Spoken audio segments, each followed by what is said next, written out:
कहानी की शुरुआत होती है एक आदमी से जिसकी आंख खुली तो उसने खुद को एक अनजान कमरे के बिस्तर पर लेटा पाया। उसे कुछ समझ नहीं आ रहा था कि ये क्या हो रहा है, इसीलिए वो कमरे में इधर उधर घूमकर देखने लगा। तभी अचानक उसके सामने एक कैमरा आ गया जिसमें से एक आदमी की आवाज सुनाई दी। उस आवाज ने इस कैदी को गुड मॉर्निंग कहा और उसका हाल चाल पूछा, मगर इस आदमी को समझ नहीं आ रहा था कि उसके साथ ये क्या हो रहा है। उसे अपनी जिंदगी के बारे में कुछ भी याद नहीं था। उसे सिर्फ इतना याद था कि किसी ने उसके सर पर पीछे से जोरदार वार किया था। खैर, फिर कैमरा से आ रही आवाज ने उससे उसका नाम पूछा तो कैदी ने कहा कि उसका नाम फ्रैंक है। फिर आवाज ने जवाब दिया, मेरा नाम हॉवर्ड है और मुझे तुम्हारी जरूरतों का ख्याल रखने के लिए बनाया गया है। तब फ्रैंक को याद आया कि उसे गिरफ्तार किया गया था, मगर वो जानता था कि उसने कोई जुर्म नहीं किया। तब हॉवर्ड ने उसे सलाह दी कि उसे थोड़ा टहल कर अपना दिमाग शांत कर लेना चाहिए। ये सुनकर फ्रैंक अंदर ही अंदर खुश हो गया, क्योंकि उसे लगा कि इसी बहाने यहाँ से भाग जाऊंगा।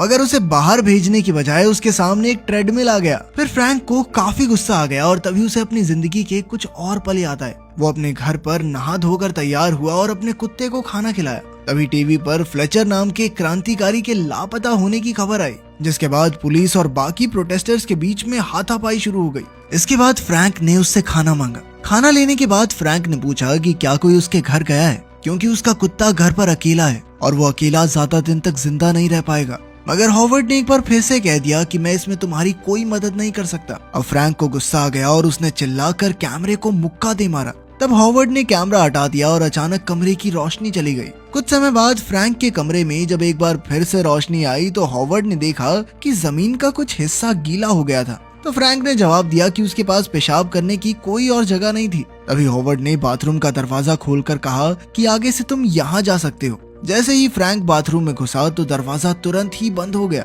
तब उसने देखा कि इस दौरान उसका कमरा साफ किया जा रहा था। अब फ्रैंक फिर से अपनी यादों में खो गया। इस बार वो एक कैफे में था। उसने आसपास के लोगों पर नजर दौड़ाई और फिर बरिस्टा लड़की से कॉफी मांगी। उधर कैद में हॉवर्ड ने उसे खाना खिलाया। वो बार बार हॉवर्ड का नाम लेने लगा, जिस पर हॉवर्ड भी बदले में हाँ फ्रैंक, हाँ फ्रैंक, हाँ फ्रैंक बोलते जा रहा था। तब जाकर फ्रैंक को एहसास हुआ कि वो अब तक किसी आदमी से नहीं बल्कि एक कंप्यूटर से बातें कर रहा था। ये सोचकर तो उसका दिमाग ही घूम गया और वो दीवारों पर अपना सर पटकने लगा। उसने गुस्से में कहा कि वो किसी मशीन से नहीं बल्कि एक असली इंसान से बात करना चाहता है। खैर, फिर फ्रैंक कहने लगा कि उसे तो सभी कंप्यूटरों से नफरत है। उसके हिसाब से हर चीज में कंप्यूटर्स को बीच में नहीं लाना चाहिए। अब फ्रैंक दोबारा से अपने ख्यालों में खोकर उस कैफे में पहुंचा। तभी फ्रैंक की नजर टेबल के पास मौजूद स्कैनर पर गई और फिर उसने दीवार पर लगी तस्वीर देखी। उस लड़की ने कहा कि ये सब तस्वीरें उसने खुद खींची हैं। फ्रैंक को उसका काम बहुत अच्छा लगा। इसके बाद दोनों में अच्छी बातचीत शुरू हो गई। फिर लड़की ने प्यार से फ्रैंक का हाथ थामा और उसका असली नाम बताया। अब फ्रैंक को पता चला कि लड़की का नाम गैबी था। वो फ्रैंक को देखकर मुस्कुराई और वहाँ से चली गई।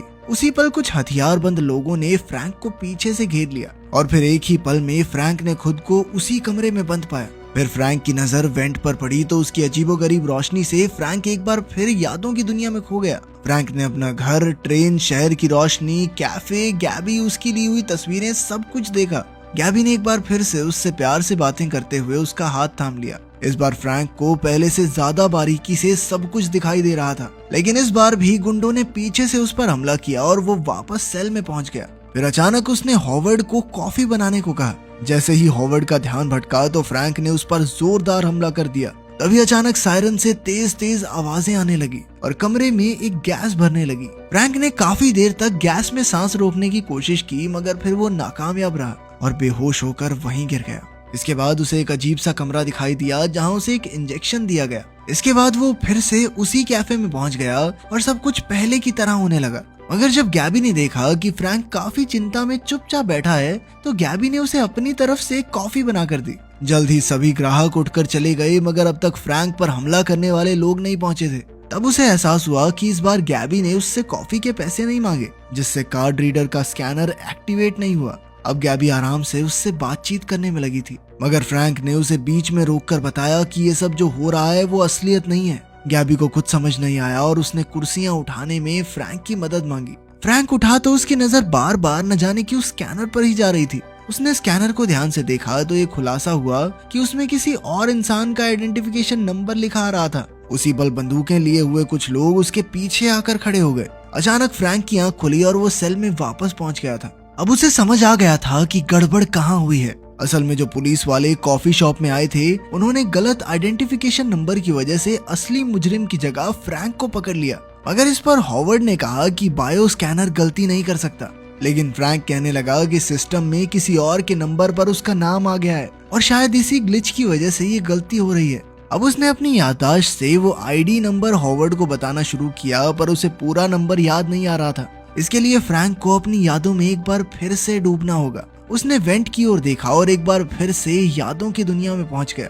उसकी आंख अपने बिस्तर पर खुली और इस बार उसे सारी चीजें काफी बारीकी से होती हुई दिखाई दे रही थी। इसके बाद वो रात को शहर में चल रहा था कि अचानक पास में ही जबरदस्त धमाका हुआ और फ्रैंक एक बार फिर अपने सेल में लौट आया। चारों तरफ अंधेरा था और अजीब सी लाइट्स ब्लिंक कर रही थी। साथ ही हॉवर्ड भी किसी बात का जवाब नहीं दे रहा था। यहाँ भी धमाकों की आवाजें सुनाई दे रही थी तो फ्रैंक घबरा कर मदद के लिए चिल्लाने लगा, मगर अफसोस कोई फायदा नहीं हुआ। इसीलिए वो बाद में सोने चला गया। जब उसकी आंख खुली तो उसने देखा कि अब भी सब कुछ वैसा ही था। उसने छत से टपकते पानी से ग्लास भरा तो अचानक उसे वेंटिलेशन ग्रिल से कुछ आवाजें सुनाई दी। वो भागकर वहां गया तो उसे एक आदमी दिखाई दिया। फ्रैंक ने उससे पूछा कि क्या वो भी एक कैदी है। उस आदमी ने ग्रिल तोड़ डाली और कहा कि जिस कंपनी ने उन्हें यहाँ कैद किया है वो हार चुकी है। यहाँ के वार्डन्स बिल्डिंग छोड़कर भाग गए और यहाँ का इलेक्ट्रॉनिक नेटवर्क पूरी तरह ठप हो चुका है। उस कैदी ने फ्रैंक को बताया कि कैसे वेंट की लाइट्स की मदद से इंसानों को सम्मोहित करके ये कंपनी उनके दिमाग की यादें चुरा रही थी। वो कैदियों के दिमाग में घुसकर धोखे से खुफिया जानकारी हासिल करते थे।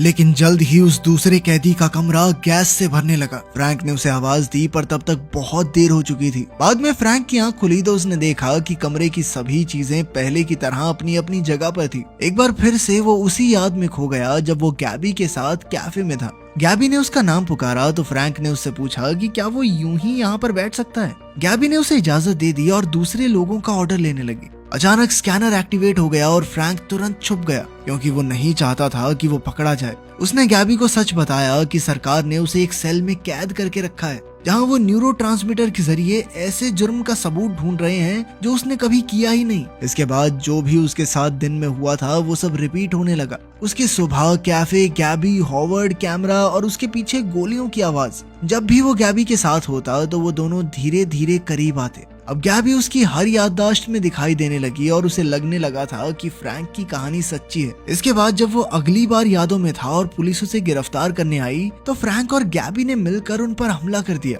फ्रैंक ने उनसे सवाल जवाब किए पर तभी उसे एहसास हुआ कि ये सब सिर्फ उसके दिमाग में हो रहा है। फ्रैंक ने ये बात गैबी को बताने की कोशिश की। गैबी ने उसे शांत किया और वादा किया कि वो मिलकर सब ठीक कर लेंगे। अब फ्रैंक वापस सेल में पहुंचा और हॉवर्ड से बात की। तभी उसने देखा कि कभी कभी हॉवर्ड कुछ सेकंडों के लिए बंद हो जाता है। अब फ्रैंक फिर से यादों में गैबी से मिला और उसे ये बात बताई। हॉवर्ड 12 सेकंड्स के लिए बंद होता है तो उसके पास यहाँ से भाग निकलने का एक मौका था। फ्रैंक ने गैबी को बताया कि वो आज ही अपने भागने के प्लान को अंजाम देगा। अब गैबी से जुदा होने का वक्त आ गया था क्योंकि सेल से भागने के बाद वो कभी उससे दोबारा नहीं मिल पाएगा। हालांकि गैबी सिर्फ उसकी यादों की ही पैदाइश थी, पर फिर भी उससे दूर होते हुए फ्रैंक को बुरा लगा। उसने गैबी से वादा किया कि वो उसे असल जिंदगी में जरूर ढूंढ निकालेगा।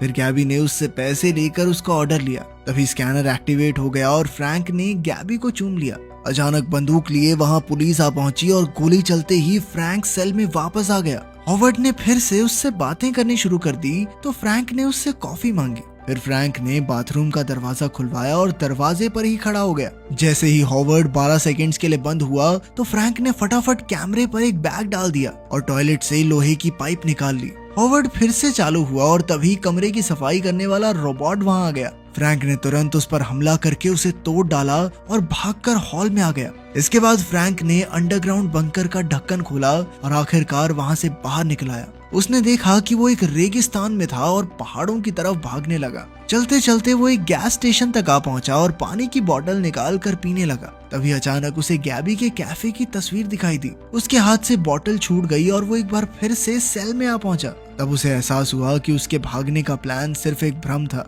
उसे बहुत गुस्सा आया और कहने लगा कि वो अब से कुछ भी खाएगा पिएगा नहीं। अब हॉवर्ड को उसे बाहर भेजना ही होगा वरना वो यहीं भूख प्यास से मर जाएगा, जिसका सीधा मतलब ये होगा कि हॉवर्ड उसे जिंदा रखने का टास्क पूरा नहीं कर पाया। आखिरकार फ्रैंक को सब याद आ गया कि उसे यहाँ क्यों लाया गया है। असल में फ्रैंक मशीन्स के खिलाफ विरोध करने वाली अलायंस का मेंबर था। उसने इस सिस्टम को तबाह करने के लिए एक वायरस बनाया था और इस वायरस की फ्लैश ड्राइव उसके पास थी। लेकिन जब उसे पकड़ा गया तो फ्रैंक अपने दिमाग की गहराइयां बंद करने में कामयाब रहा, जिससे कंपनी सच की तह तक पहुंच ही नहीं सकी। अब हॉवर्ड का काम था फ्रैंक को जिंदा रखना और उसके लिए उसे दरवाजा खोलना ही होगा, मगर हॉवर्ड ने इनकार कर दिया। अब फ्रैंक अलग अलग तरीकों से हॉवर्ड को धमकियां देने लगा। तभी अचानक कमरे का दरवाजा खुल गया क्योंकि हॉवर्ड फ्रैंक की धमकियों से डर गया था। इसके बाद फ्रैंक हॉल में गया और एक कमरे में उसे एक रिमोट कंट्रोल मिला। वहाँ कोई भी नहीं था। फिर फ्रैंक ने हॉवर्ड से बात करते हुए दरवाजा खोलने के लिए उसका शुक्रिया अदा किया और हमेशा के लिए अलविदा कहा।